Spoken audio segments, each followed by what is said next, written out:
نبی کریم صلی اللہ علیہ وسلم ایک مرتبہ ایک عرابی کے مہمان بنے۔ جب آپ واپس تشریف لانے لگے تو آپ نے اس عرابی سے فرمایا کہ کبھی مدینہ پاک میں بھی تم آ کے ہم سے ملو، یعنی ابھی تو ہم تمہارے مہمان بنے، حضور دعوت دے رہے ہیں اس عرابی کو، مدینہ آؤ تو پھر ہم سے ملو۔ آپ واپس آ گئے۔ کچھ عرصے بعد وہ عرابی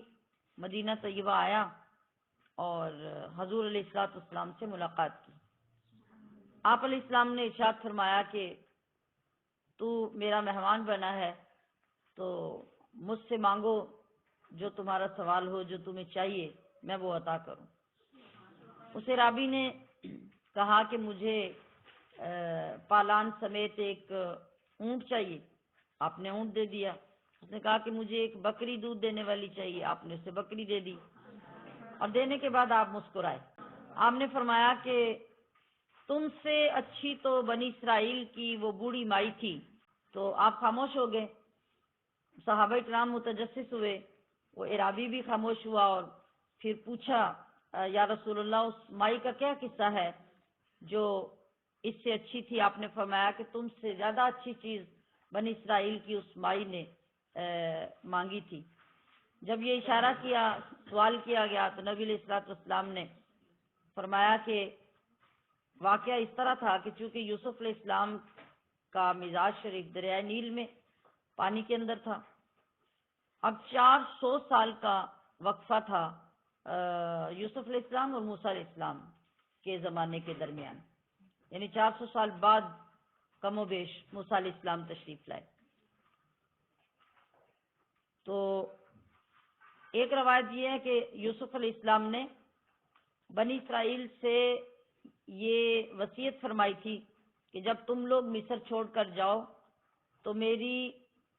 قبر بھی وہاں سے نکال کر میرا تابوت بھی لے جانا۔ اور دوسری روایت یہ ہے کہ اللہ تبارک و تعالیٰ نے موسیٰ علیہ السلام کو وحی بھیجی جس وقت فرعون سے بنی اسرائیل کو چھٹکارا دلایا اور موسیٰ علیہ السلام اپنی قوم کو لے کر نکلے۔ تو دوسری روایت اس طرح سے ہے کہ جب قوم باہر نکلی تو وہ چلنا چاہتے تھے مگر راستہ بھول جاتے تھے، پھر چلتے تھے پھر راستہ بھول جاتے تھے۔ بار بار جب اس طرح ہوا تو موسیٰ علیہ السلام نے دریافت کیا کہ آخر وجہ کیا ہے کہ تمہارے ساتھ ایسا کیوں ہو رہا ہے؟ تو ایک ضعیف آدمی تھا، اس نے کہا کہ مجھے ایک بات یاد آئی کہ ہمارے بڑوں سے یوسف علیہ السلام نے یہ وعدہ لیا تھا کہ جب تم لوگ مصر چھوڑ کر جاؤ گے تو میرا تابوت بھی ساتھ لے جانا، لہٰذا ہمیں وہ تابوت ساتھ لینا چاہیے۔ اب 400 سال کا عرصہ گزر چکا ہے یا کم و بیش جتنا بھی ہے، اور کسی کو یوسف علیہ السلام کے مزار کا پتہ ہی نہیں ہے کہ وہ کہاں ہے۔ ایک بہت بوڑھا آدمی جو تھا جس کو یہ بات یاد آئی، اس نے کہا کہ ایک بوڑھی عورت بہت ضعیف العمر ہے، اگر کسی کو یوسف علیہ السلام کے مزار کا پتہ ہو سکتا ہے تو وہ بوڑھی عورت ہی ہو سکتی ہے،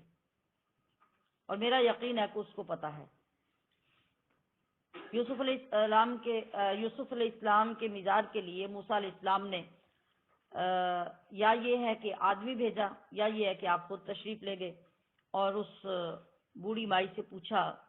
کہ تمہیں یوسف علیہ السلام کے مزار کا پتہ ہے؟ اس نے کہا کہ ہاں مجھے پتہ ہے۔ آپ نے ارشاد فرمایا کہ پھر ہمیں آپ اس کے بارے میں بتائیں کہ وہ مزار کہاں ہے۔ تو بوڑھی عورت نے کہا کہ میں بتاؤں گی ضرور، لیکن اپنا حق لوں گی،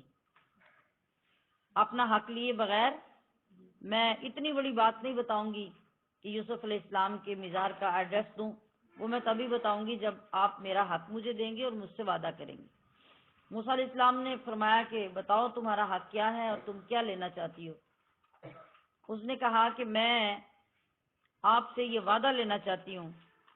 کہ جنت میں آپ کے محل کے ساتھ میرا محل ہوگا، آپ اگر اس کا وعدہ کریں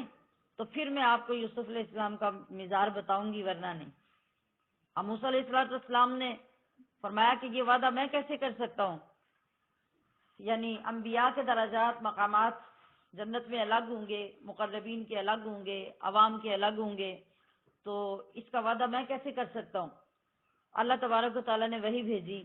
اور فرمایا کہ اے موسیٰ، آپ اس عورت کی جو ڈیمانڈ ہے اس پہ آپ وعدہ کر دیں، اس کو اس کی ڈیمانڈ کے مطابق محل دینا میرا کام ہے، آپ جو وعدہ کر دیں گے میں اسے پورا کر دوں گا۔ اب موسیٰ علیہ السلام نے اس عورت سے وعدہ کر لیا، اس نے کہا کہ میں محل جنت میں لوں گی، اس طرح نہیں لوں گی کہ محلہ آپ کا ہو، اس طرح نہیں لوں گی کہ گلی آپ کی ہو، اس طرح نہیں لوں گی کہ آپ کے قریب ہو، اس طرح لوں گی کہ میری اور آپ کی دیوار سانجھی ہوگی، میں آپ کے ساتھ جنت میں محل چاہتی ہوں۔ موسیٰ علیہ السلام نے حامی بھر لی، اس نے جا کے وہ جگہ بتائی، اور جگہ کو اللہ تبارک و تعالیٰ نے اس طرح ممتاز رکھا ہوا تھا کہ وہ جو حصہ جھیل کا تھا دریائے نیل کے ساتھ، اس کے پانی کا کلر ہی الگ تھا۔ یہ تو جب وہ لوگ گئے تو انہوں نے وہاں جا کے دیکھا کہ اس کا کلر ہی الگ تھا، جس سے پہچان ہو رہی تھی کہ یہاں کوئی خاص بات ہے۔ اور پھر وہاں سے حکم دیا گیا کہ ادھر سے جگہ کھودی جائے، جگہ کھودی گئی تو اندر سے وہ سنگ مرمر کا تابوت جس میں حضرت یوسف علیہ السلام کا جسد مبارک تھا وہ نکالا گیا، اور نکال کر پھر موسیٰ علیہ السلام وہاں سے آپ کے تابوت کو ساتھ لے آئے، اور ادھر ہی آ کر جہاں پہ حضرت یعقوب، حضرت اسحاق اور حضرت ابراہیم علیہ السلام کے مزارات تھے، وہیں حضرت یوسف علیہ السلام کو دفن کیا گیا۔ تو نبی کریم صلی اللہ علیہ وسلم نے اس اعرابی کے اونٹ اور بکری مانگنے پر یہ بات یاد دلائی کہ تمہارے سے تو بنی اسرائیل کی وہ عورت بہت اچھی تھی جس نے اتنا کچھ مانگ لیا، یعنی اس نے ایک بہت نفع کا سودا کیا، اس نے ایک ہی چیز مانگی اور اتنی کمال کی مانگی کہ باقی کوئی ضرورت ہی نہ رہی، اور تم مانگنے لگے تو کیا مانگا؟ ایک اونٹ مانگا اور ایک بکری مانگی، یعنی جس سے پتہ یہ چلا کہ جب ہاتھ پھیلاؤ کچھ مانگو تو دینے والے کے شایان شان مانگو۔ اس لیے اللہ کریم کی بارگاہ سے بھی مانگنے کے ہمیں آداب سکھائے گئے ہیں کہ آپ جب دعا مانگیں تو یہ نہ مانگیں کہ یا اللہ اگر تو چاہے، اگر میرے لیے ایسا ہے، اگر میرے لیے ویسا ہے تو تو مجھے عطا کر دے، نہیں، یقین کامل کے ساتھ مانگیں۔